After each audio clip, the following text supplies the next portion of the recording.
My name is Ragini Mishra, and I'm the co-founder of My Positivity Matters, along with Nivedita Ganapati, who is also here on this meeting today.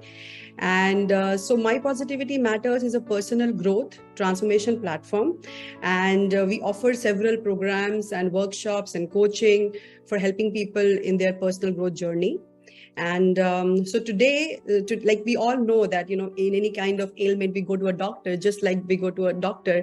Similarly, we have a lot of mental and emotional issues, and we need hand-holding for that. And that's where we created this platform, because there are skilled coaches who can help people to break through barriers and expand their possibilities. That's our tagline. So that's a little bit of about My Positivity Matters. And today's workshop is De-Stress Mind Body Activation workshop. And why stress? Because we all know that stress is really something that has become our part of our modern lifestyle, and we know that it's not good, but we are unable to really combat that, and that's one problem. The other thing is that these are the doctors like Dr. Neelu Mehra and Dr. Pradnya. We spoke to them, and they said that, like, I also was not aware, like, the kind of the stress, how it impacts us, right? For all the chronic illnesses. I mean, I did not know that, I was ignorant maybe. That was eye-opening for us. And so it was like, okay, let's do something for creating awareness about stress and how also we can. So Nivedita Ganapati is there today. So she's going to actually talk about, like, what are the tools, psychological and spiritual, that can help people to manage their stress levels and actually manage the diseases and also maybe cure it also. So now I'd like to invite our first guest, Dr. Pradnya Mitru. So a little bit about her. Dr. Mitru is a board-certified gastroenterologist with an interest in nutrition and the gut microbiome. She believes in a holistic approach to health and believes it's very important to tackle the root cause of chronic disease by addressing nutrition and the mind-body connection. So we are seeing more chronic disease today, stress, obesity, addiction, and other states of illness than ever before. It was really exacerbated by the pandemic, but it's been happening. So I've been in practice for about 18 years now. And over the years, especially in the US, our stress levels have really gone up. We have not been managing it as well as we should. And so research estimates that about 90% of illness is stress related. There are a lot of studies showing that right now in one way or another. So long-term activation of the stress response system increases cortisol and can lead to heart disease, anxiety and depression, digestive issues, weight gain, headaches, memory loss, lack of focus. And some of these are internally related to each other as well.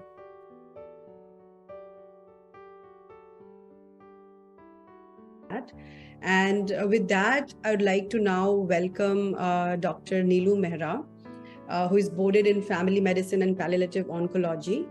And the best thing is that she is also very passionate about the holistic approach of healing and believes in the blend of Western and Eastern modalities. She's trained by Dr. Nasha Winters in metabolic approach to health and cancer and promotes awareness on integrative modalities of care. So Dr. Neelu Mehra is going to talk about why we need mind-body connection and what is the research out there, right? What is the research in the modern medicine space, and what does it say about these holistic practices, like the traditional age-old modalities? You may say, well, what's the evidence out there, and how do I know that these things do work? So there was a study that happened at UC Davis in San Francisco and Irvine. They showed that meditation slows aging at a cellular level. It increases telomerases, which are the enzymes that build the telomeres and slows the aging. And those are important if we want to live long and healthy.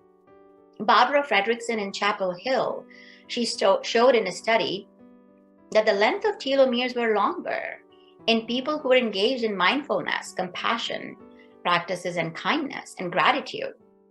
Then there was a pilot study that was done in 2017 in the radiation department in Italy, which had two cohorts. One cohort was going through head and neck cancer and radiation and were getting Reiki healing.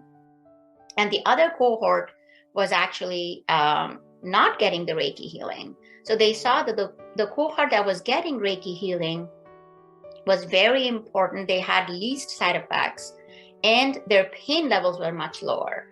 They also looked at heart rate variability. Now, heart rate variability is the difference between the sympathetic and the parasympathetic system in your body. So sympathetic system causes the heart rate to go up, parasympathetic pares it down. Now, at any point in time when you're breathing in, your sympathetic kicks in. When you're breathing out, your parasympathetic system comes in.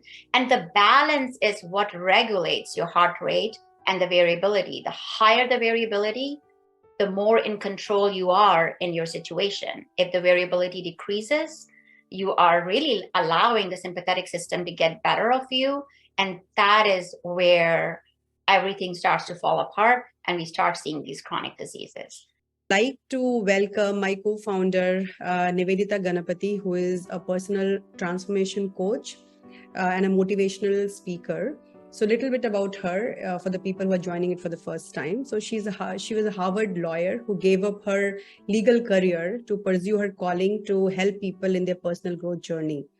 And she has more than 30 years of experience in teaching different spiritual and psychological healing modalities like Reiki, Prana Shakti healing, Access Consciousness, Theta healing, and Vedic philosophy. So personally working with her, I have seen so many people coming to take our coaching and I see huge shifts in their lives. So that's a strong validation that I keep, getting and seeing that all of these modalities definitely works a lot, significantly.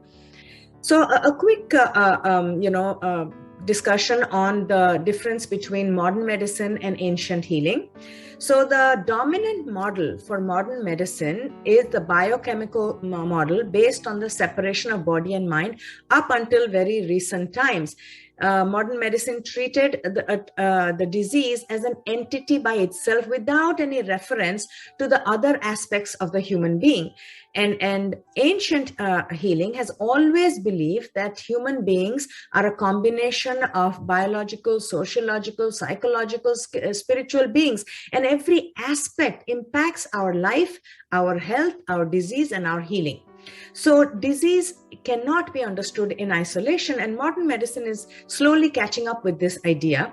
And as Dr. Neelu and Dr. Pradnya shared, family situation, your children's situation, your spousal situation, your financial situation, everything impacts your health and your disease and your healing. So to optimize health, we need to address the hierarchy of human needs. Up until now, medicine dealt only with the body, only with physiological aspects of the disease, but we need to address the physiological aspects, needs, safety needs, the need for love and belonging, the need for self-esteem, and the need for self-inquiry or self-actualization, which is the domain of spirituality. So if you just want to survive, you take care of your physiological and safety needs. You will survive by all means. That's what the sympathetic nervous system is all about. It just makes sure you survive.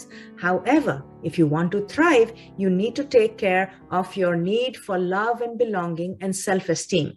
And that goes into the realm of psychology and your social standing. Finally, if you want to transcend your limitations, go to the source of the problem and realize that you are creating your own reality. And although you have created a disease unconsciously, you can consciously undo it. And for that, you have to spend time in a spiritual practice, which is self-inquiry and actualization, self-actualization.